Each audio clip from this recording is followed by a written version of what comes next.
Hi guys, just a quick video today for June 2nd. What have you chosen for your summative assessment? Have you chosen to do a letter? Have you chosen to do an essay, a speech? What have you chosen? You should choose right now. These don't have to be really long.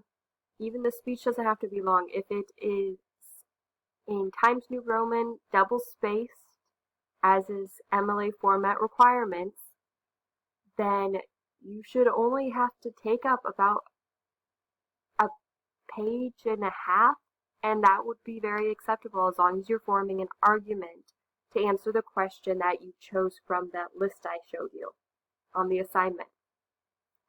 So, please make sure you're taking a look at it. Please make sure that you are choosing and getting that done and turned into me by June 9th.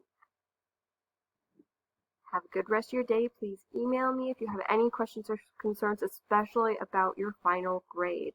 This is the final countdown, if you will.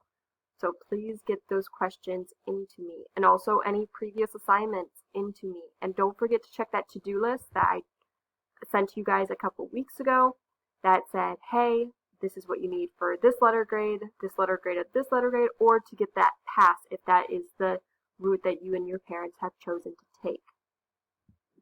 Thank you, and have a good rest of your day.